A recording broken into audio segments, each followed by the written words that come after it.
On January 4, 2012, a plain image appeared on an anonymous internet message board, white text on a black background, signed with the number 3301. It read, in part, "Hello, we are looking for highly intelligent individuals. To find them, we have devised a test." Most readers assumed a prank. The board it appeared on produced 100 hoaxes a day.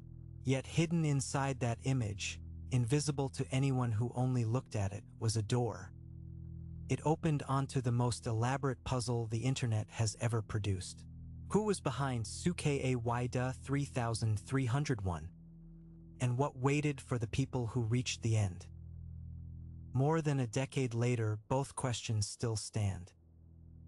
Within hours, solvers around the world go to work. Opening the image in a text editor reveals a hidden string, a cipher, shifted letter by letter, pointing to a web address. That address holds another image, and inside it, retrieved with a Stega Nogirufi tool, a book code.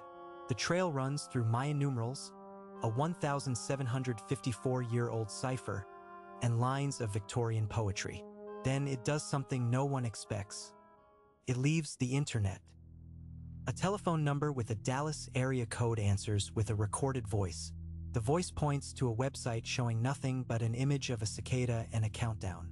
When the counter reaches 0, the page updates with 14 sets of GPS coordinates. Warsaw, Paris, Seattle, Seoul, Sydney, Miami, and 8 more across 4 continents. Solvers who drive to the locations find printed posters taped to lampposts and utility poles. The cicada again above a QR code. The posters had been placed days earlier. In 1 week, the puzzle has stepped off the screen and into the physical world. The effort behind it is suddenly measurable in plane tickets, rather than cleverness. The QR codes led to a hidden service on the anonymity network Tor. And from there, the fastest solvers simply vanished from the public record. A notice appeared for the rest, explaining that the organizers wanted the best, not the followers. Then silence. On January 4, 2013, 1 year to the day, a second puzzle began, harder than the first. On January 4, 2014, a third round opened and ended with a book. The Liber Primus, 58 pages of runes, hand-illustrated, encrypted page by page. More than 10 years later, most of it remains unsolved. A public text that even the best cryptographers on the internet can't read. However, a few finalists from the early rounds eventually spoke in general terms.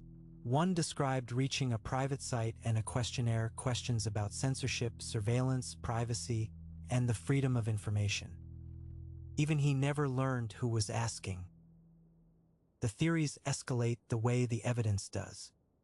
The first is a government intelligence agency building a recruiting funnel, and there's precedent for that because in 2013 a British intelligence service ran its own public puzzle campaign.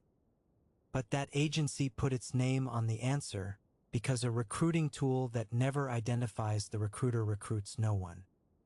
The second is a technology company hunting cryptographic talent. However, no product, no startup, and no hiring trail ever surfaced in 12 years. The third is a private collective, cryptography idealists organized like a society, rather than a company. The puzzle's own reading list points that way. The texts woven into its ciphers dwell on self-reliance, privacy, and the individual against the institution. And the group's only verified word in years points that way too. In 2017, a final signed message appeared, warning solvers. Beware false paths. Always verify PGPE signature from 7A35090F. Authentication, identity, trust, even the goodbye was a cryptography lesson. You may recall the Dallas phone number and the 14 lampposts on 4 continents. Researchers who mapped the poster cities noticed that nearly everyone sits within reach of a major international airport. Those are logistics a handful of funded, traveling members could cover in a week.